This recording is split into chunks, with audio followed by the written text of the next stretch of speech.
연금술이라는 게 있습니다. 그렇죠? 연금술, 철이나 납을 금으로 만들어가는 연금술이죠. 그래서 연단이라고 합니다. 그러니까 계속해서 재련하는 과정을 통해서 순수한 금을 찾아내는 그 여정이 바로 연금술입니다. 인생의 연금술이 우리에게 필요한 것은 우리 안에 하나님이 주시는 비전이 있어요. 그런데 그 비전이 그냥 가만히 있다고 해서 우리에게 어떤 열매를 가져오거나 우리에게 어떤 선한 결과를 가져오는 것이 아니라 진정한 인생의 연금술이 필요한 거죠. 그걸 단련하고 그래서 재련하여서 정말 하나님께서 원하시는 빛나는 그 삶으로까지 만들어가는 과정이 필요한 것입니다. 파울로 코엘료가 쓴 연금술사라고 하는 책이 그러한 내용들을 잘 소설로 이야기해주고 있는 내용이기도 합니다. 방금 우리가 읽었던 이 잠언 29장 18절 말씀에 묵시가 없으면 백성이 방자히 행한다라고 하는 이 말씀을 킹 제임스 버전, 영어 성경 가운데 킹 제임스 버전은 이렇게 이야기합니다. Where there is no vision, the people perish. 그러니까 비전이 없는 사람은 perish, 무슨 말입니까? 몹시 괴롭히다. 그러니까 적어도 비전이 없는 백성은 한마디로 말하면 망한다.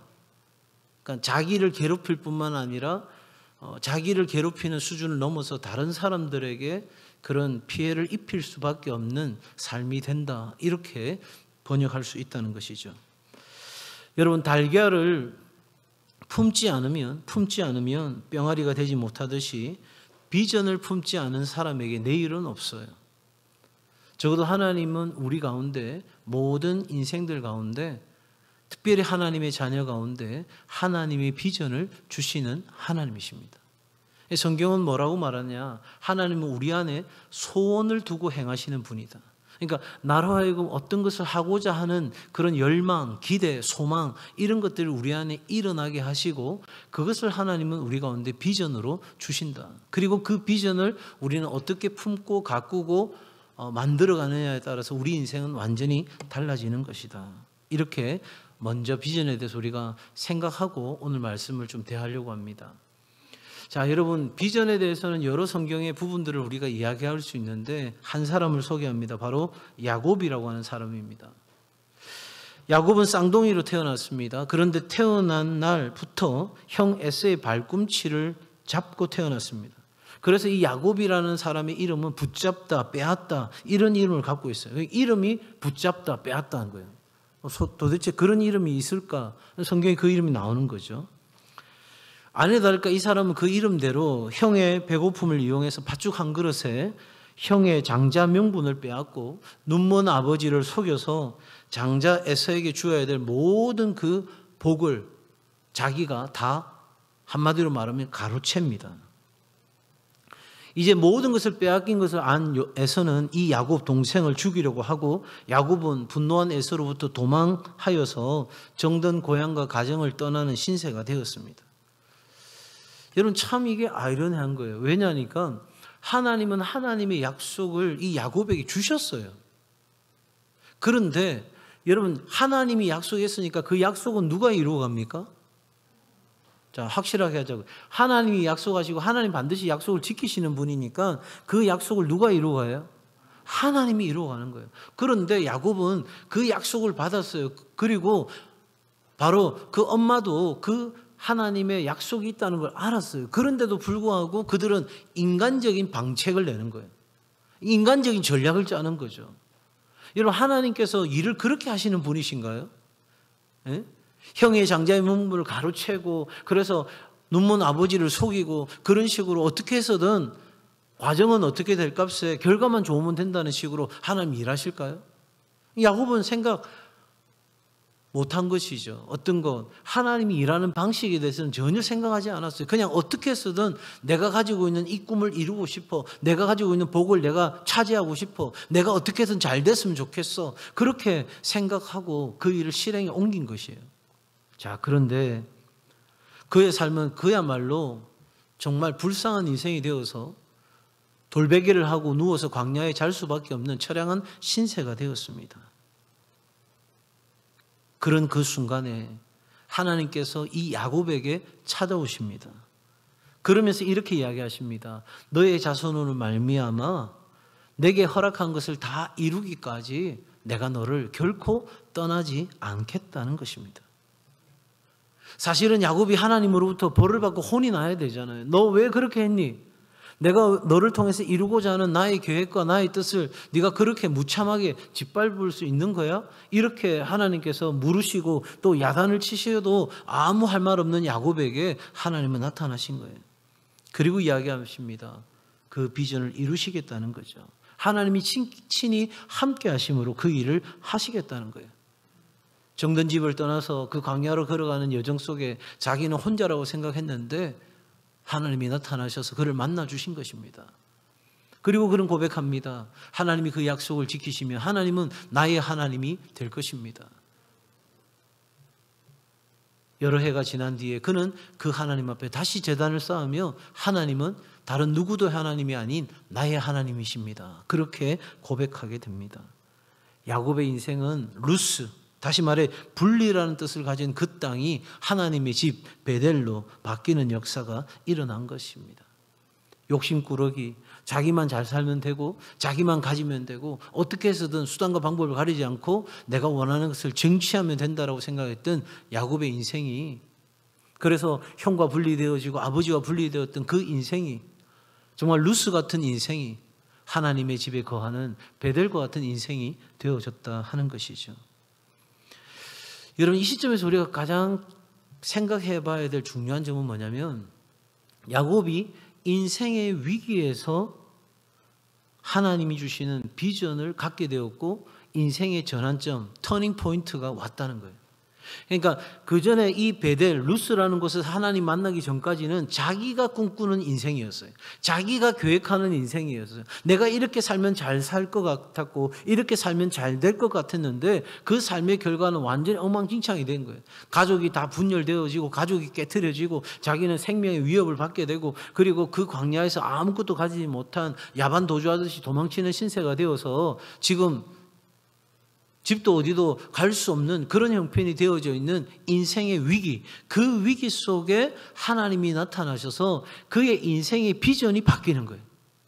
그러니까 지금까지는 나 중심적인 비전이었는데 이제 그 베델에서는 누구 중심적인 비전이 돼요? 하나님으로부터 오는 비전이 그의 삶에 임하는 거예요. 그러니까 인생이 완전히 송두리째 바뀌어져가는 역사가 일어나는 거예요. 물론 이 야곱의 본질적인 삶이 다 바뀌는 게 아니에요. 외삼촌 라반의 집에 가서 그가 생각하는 전략들을 내고 그렇게 해서 자기 재산을 불리는 걸 보면 여전히 야곱은 자기의 어떤 중심적 삶을 살아가던 참 연약하고, 오늘 이 시대에 보면 야, 저 사람 진짜 잘 사는 사람이야, 저 사람 진짜 능력 있는 사람이야 할 정도로 탁월한 모습을 보여주지만, 그러나 인생의 그 하나님의 집 베델에서 비전이 달라지면서 인생의 완전한 터닝 포인트가 이루어지는 역사가 일어나는 거예요. 여러분, 우리 인생의 메마름을 경험할 때, 황무함을 경험할 때 정말 내 인생에 이룰 수 없다, 정말 이런 어떤 일들이 왜 내 삶 가운데 일어나나 하는 그 인생의 위기에서 우리의 인생의 비전이 바뀌면 우리 인생이 바뀐다는 걸 여러분 꼭 기억하시기를 바랍니다. 적어도 그 인생 가운데서 하나님을 간절히 찾는 것이 필요한 거예요. 오늘 오전에 제가 설교한 것처럼 여러분, 시각장애인 바디메오는 예수님 만나야 내 인생의 문제가 해결된다고 생각하니까 여러분, 그 사람들이 둘러싸고 있는 상황 속에서 묻고 또 물으면서 계속해서 전진해 나가는 바디메오를 보게 됩니다. 그 이유는 딱 한 가지예요. 예수님이 나를 고치신다고 하는, 예수님이 누구신지를 정확하게 아는 그 믿음과 확신이 그로 하여금 그 일을 계속하게 한 거예요. 여러분, 적어도 우리 인생의 위기 속에서 내가 정말 어찌 할 수 없는, 이도 저도 아무것도 안 되는 그런 인생의 한복판에서 하나님 만나면 내 인생의 위기가 기회가 되어지고 내 인생의 새로운 삶의 차원이 열린다는 걸 믿는다면, 여러분, 이 야곱이 그 광야에서 하나님 앞에 예배드리며 주님 앞에 나아간 것처럼 저와 여러분도 인생의 위기 가운데서 하나님을 찾고 하나님을 만나고 그렇게 간절하게 나아감으로 인생의 새로운 하나님이 주시는 비전이 여러분에게도 열리는 역사가 있기를 바랍니다. 자, 그에 비해서 그의 형 에서에 대해서 이야기해 보십시다. 꿈 없는 인생이죠. 한마디로 말하면 비전 없는 인생입니다. 야곱이 비전을 갖고 하나님을 만나고 있는 시간에 형 에서는 어떻게 살았습니까? 장자의 명분과 아버지의 축복을 다 빼앗긴 채 달아난 야곱을 증오하고 있었습니다. 어떻게 저 녀석이 그럴 수 있어? 여러분, 에서는 비전을 잃어버렸습니다. 여러분, 비전을 잃어버렸을 때 에서는 사실 모든 것을 잃어버린 사람이 되는 것입니다.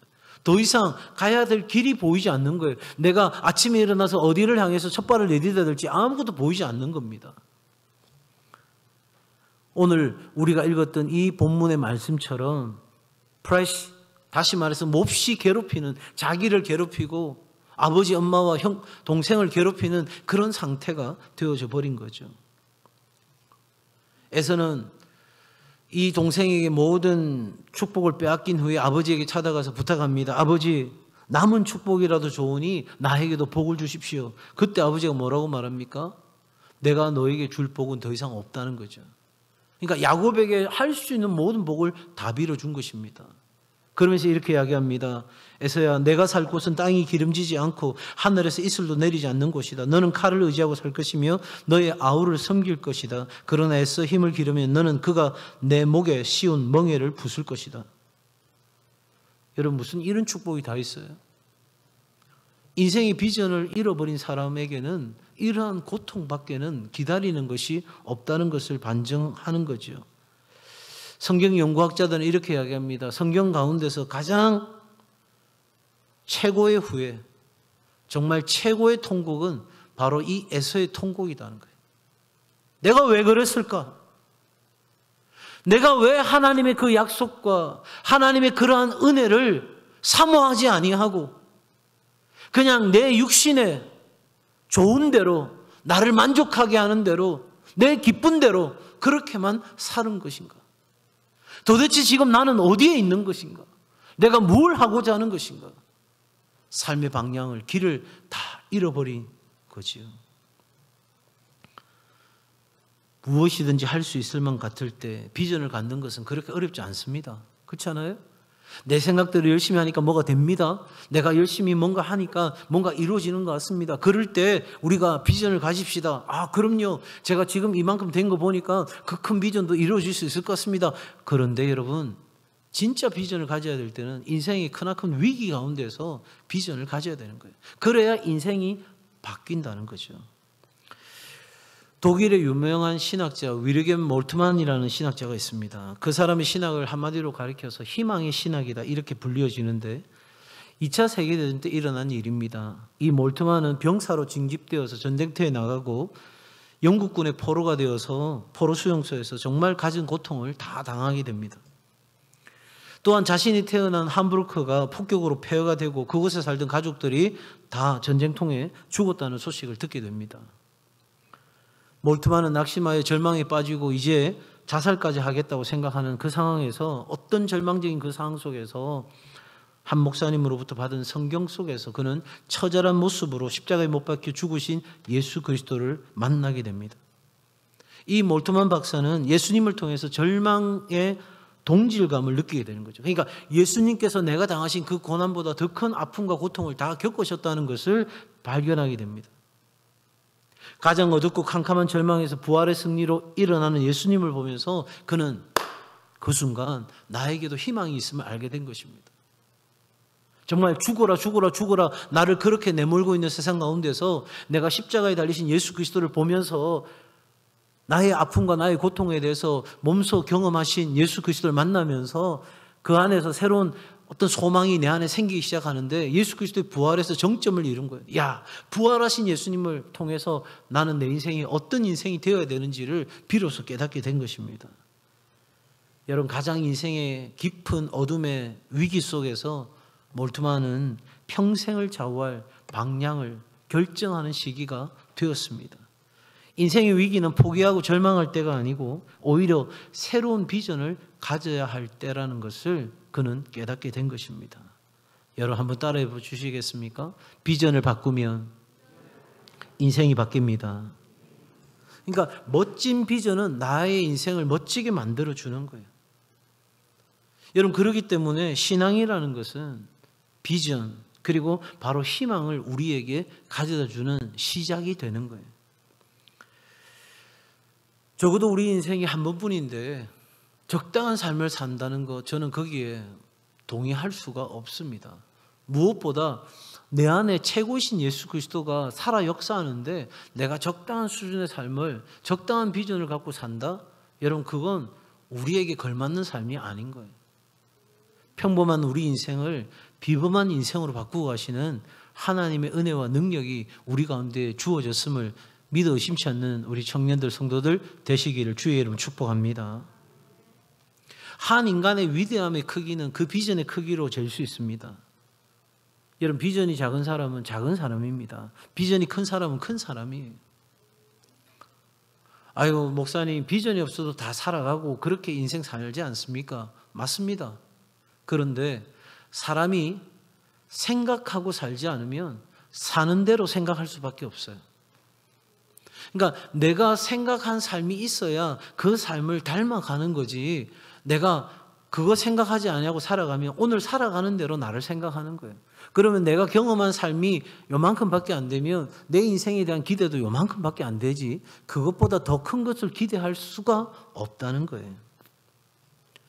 하나님의 비전을 가지는 사람이 하늘의 신령한 복을 누릴 수 있는 사람인 거예요. 왜? 보세요. 하나님이 우리에게 주시고자 하시는 것은 이 땅에 있는 것이 아니라 하늘에 속한 거예요. 근데 하늘에 속한 것이 우리에게 내려와서 우리의 실질적 삶에 경험되기 위해서는 우리에게 뭐가 필요하냐면 믿음이 필요한 거예요. 근데 어떤 믿음이 필요하냐면 하나님의 영광을 위해서, 하나님이 기뻐하시는 일을 위해서 하나님 뜻대로 살고자 하나님 주시는 비전으로 살아가고자 할 때 하나님이 그 비전을 이룰 수 있던 생명과 경건에 필요한 모든 신기한 능력을 우리 가운데 부어 주신다는 거예요. 그게 여러분 마치 내가 슈퍼맨이 되거나 내가 뭔가 엄청난 능력을 가진 초인적인 힘을 가질 수 있는 그런 인생이 된다는 게 아니라 성령께서 우리와 동행하심으로 우리가 그 필요를 느낄 때마다 기도할 때 성령이 말할 수 없는 탄식으로 나를 대신하여 함께 기도하시는 시간을 통해 그 순간순간 필요한 모든 것들이 하나님으로부터 우리 가운데 공급되게 되어 있다는 거죠. 그래서 사도 바울은 뭐라고 고백하냐면 내게 능력 주시는 자 안에서 내가 모든 것을 할 수 있느니라. 그 말이 내가 능력 있는 존재가 되었다는 것이 아니라 오늘도 내게 능력 주시는 그 성령이 나와 함께 하심으로 내가 그에게 철저히 의지하고 나아갈 때 그에게 내가 붙들림 바 되어져 갈 때 하나님이 내게 주신 비전을 이루고자 한다면 하나님은 그 일을 행하신다 하는 거예요. 그러니 여러분, 한 개인에게나 가정에 공동체에, 나라에 하나님의 부흥을 주실 때는 먼저 뭐부터 주실까요? 비전부터 주시는 거예요. 그러니까 내가 뭘 먹고 살까? 이 차원의 이야기를 지금 하는 게 아니에요. 하나님이 원하시는 거, 하나님 나라 그 복음의 가치를 위한 위대한 비전을 우리 가운데 주신다는 거예요. 자, 여러분, 적어도 이 세상의 변화를 이끌었던 사람들은, 하나님이 사용하셨던 사람들은 세상적인 지식이 탁월하거나 어떤 세상적 능력을 많이 가지고 있는 사람, 그런 사람들을 쓰신 것이 아니죠. 자, 여러분, 이렇게 묻겠습니다. 여러분이 만약 예수님이라면 예수님이 12제자 같은 사람들을 뽑겠습니까?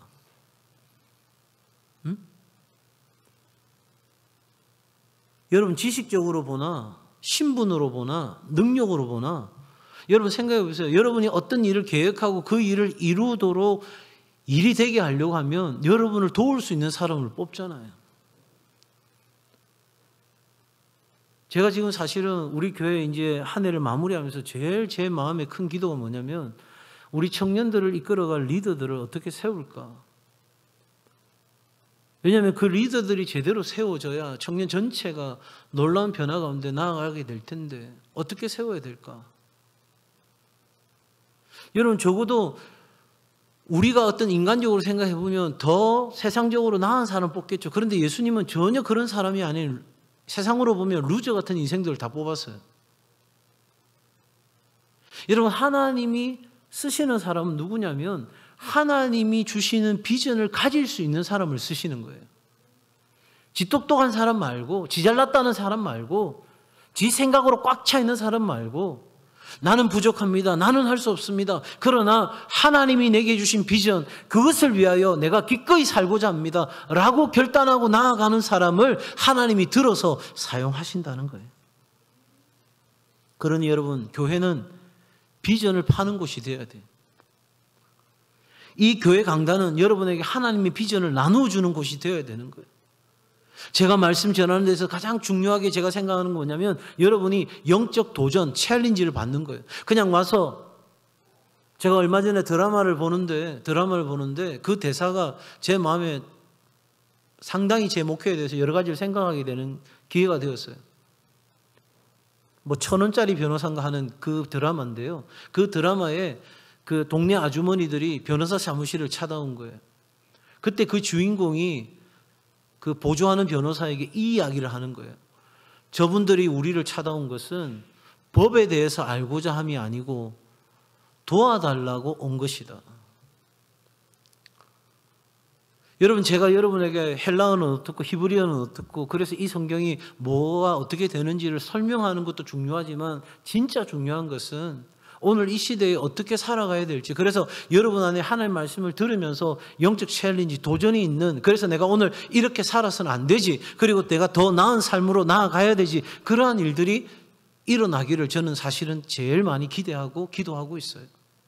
사랑하는 여러분, 적어도 목사는 하나님의 말씀을 통해서 성도들에게 하나님의 사명과 비전을 가르치는 사람인 거죠.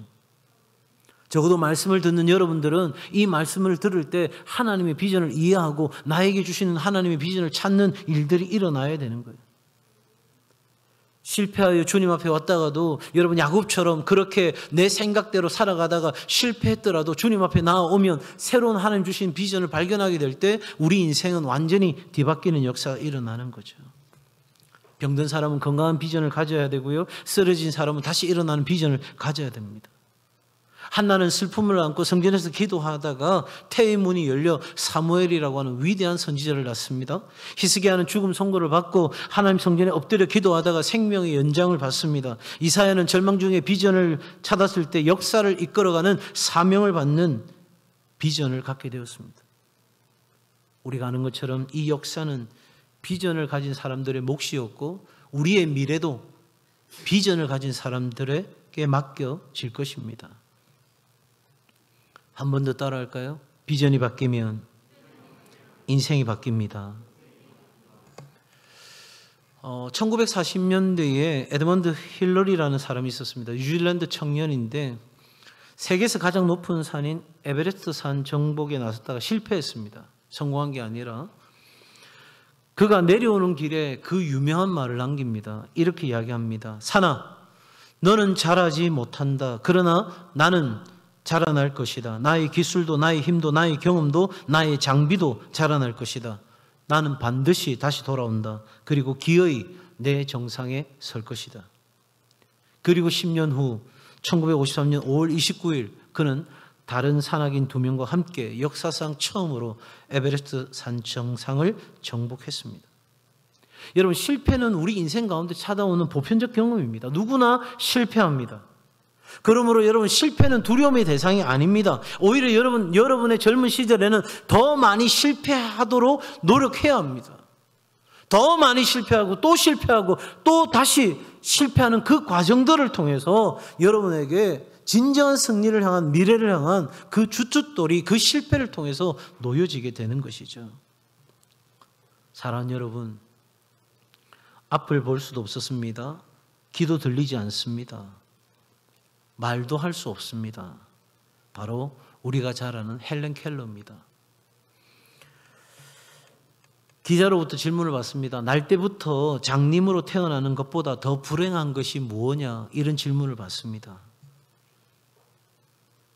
그분은 이렇게 이야기하죠. 눈이 있어 보기는 보아도 비전이 없는 사람입니다. 여러분, 예수님은 그 루저 같은 제자들을 앉혀놓고 나중에 여러분 위험하다 싶으니까 다 뿔뿔이 도망치었던 그 제자들, 그 보잘것없는 제자들을 놓고 우리 주님은 항상 하나님 나라 비전에 대해서 이야기하셨습니다. 나중에 자기들 힘들고 자기들 위험하면 다 도망가고 그렇게 주님 모른 척할 그 사람들, 그들을 앉혀놓고 계속 하나님은 그 이야기를 하신 것입니다. 왜 그렇습니까? 그들 안에 있는 작은 겨자씨 같은 하늘의 그 믿음을 보고 우리 주님 말씀하신 거죠.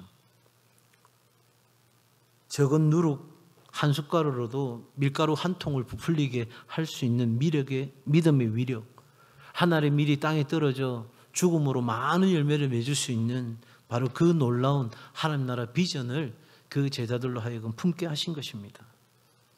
사랑하는 청년 여러분, 성도 여러분, 하나님 오늘 살아가는 우리에게 하나님의 비전을 나누어 주고 싶어 하십니다. 그리고 우리의 인생이 정말 멋진 인생으로 변화되기를 하나님 바라십니다. 여러분 생각에 나는 비전을 꿈꿀 수 없는 삶의 어려움과 고통 속에 있어 생각된다면 바로 그 시점이 하나님의 비전을 찾아야 될 때인 것이죠. 여러분, 약한 비전에서 강한 비전으로, 작은 비전에서 큰 비전으로, 정말 내가 이룰 수 있는 정도의 수준의 비전에서 하나님만이 역사하실 수 있는 위대한 비전으로 꿈꾸는 인생 되어서 여러분의 인생 전체가 변화되는 놀라운 역사가 있기를 주님의 이름으로 축복합니다. 예수님 말씀하시잖아요. 너희는 나보다 더 큰 일을 행할 것이다. 여러분, 우리에게 예수 그리스도의 이름이 주어졌잖아요. 이 세상 모든 것은 예수 그리스도의 이름의 권세 앞에 무릎을 꿇게 되어 있어요. 그 이름의 권세가 나한테 주어졌는데 여러분, 우리가 어깨를 펴고 당당하게 여러분 나아가야 되죠.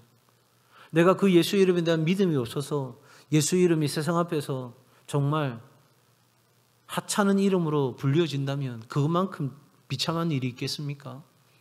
가장 아름답고 가장 고귀한 보석을 가졌음에도 불구하고 내가 그것을 땅바닥에다가 파묻고 그것을 흙으로 뒤덮어서 아무런 효과도 발휘할 수 없는, 빛도 나지 않는 그런 상태로 만들어버린다면 여러분, 우리의 불신이 그렇다는 거예요.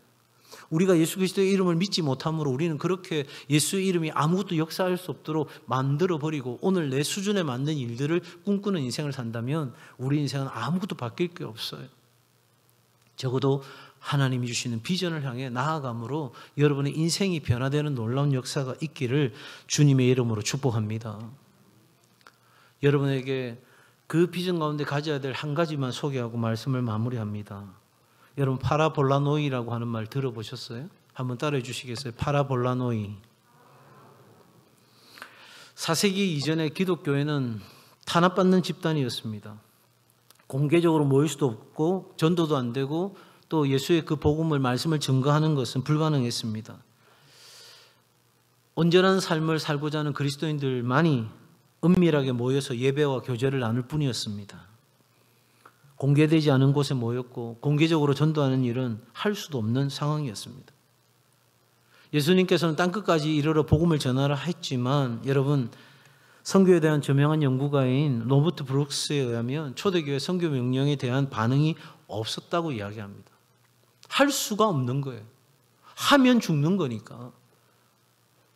누구라도 대놓고 그렇게 할 수 없었다는 것입니다. 그런데 여기서 궁금한 게 하나 있죠. 어떻게 그러면 그러한 압박과 고통과 그런 억압된 상황 속에서 기독교는 급속하게 확산되고 그런 엄청난 부흥을 맞이할 수 있게 되었을까? 여러분, 초기 기독교 공동체 안에는 여러 가지 칭호가 있었습니다. 그 중에 하나가 방금 여러분 따라했던 파라볼라노이라고 하는 단어입니다. 다른 말로 파라볼라니라고도 하는 이 단어, 이것은 바로 한마디로 말하면 한번 따라 하실까요? 위험을 무릅쓰는 자.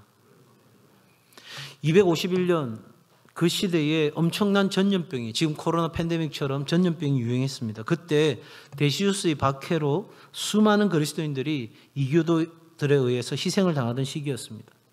이 병은 종교에 상관없이 수많은 이들의 인명을 앗아갔고 부유한 이교도들은 다 달아났고 전염된 사람과의 접촉을 피해 다녔습니다.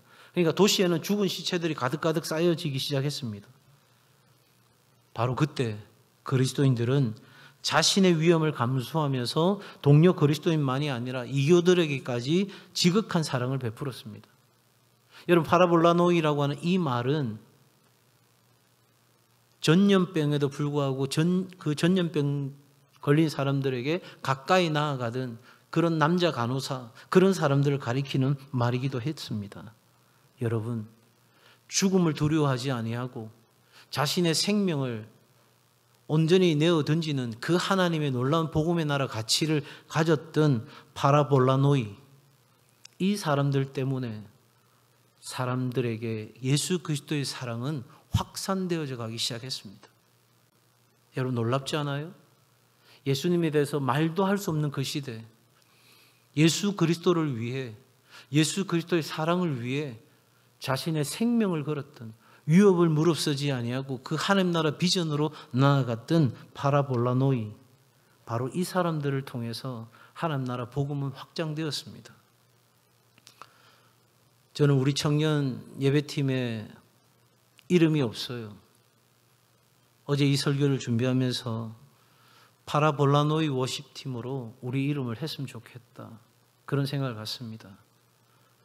아무도 예배하지 않는 이곳에서 예배에 목숨을 건 사람들, 그리스도에게 누구도 헌신하지 않는 이 시대에 그리스도에게 생명을 거는 사람들, 바로 그런 청년들이 우리 청년들이 되기를 바라고, 우리 청년들의 비전이 되기를 바라고, 우리 청년 예배팀에 그런 아름다운 헌신이 될 수 있기를 주의 이름으로 축복합니다. 바로 그런 오늘 이 시대의 파라볼라노이, 그 사람들을 통해 하나님의 위대한 역사는 이루어갈 줄로 믿습니다.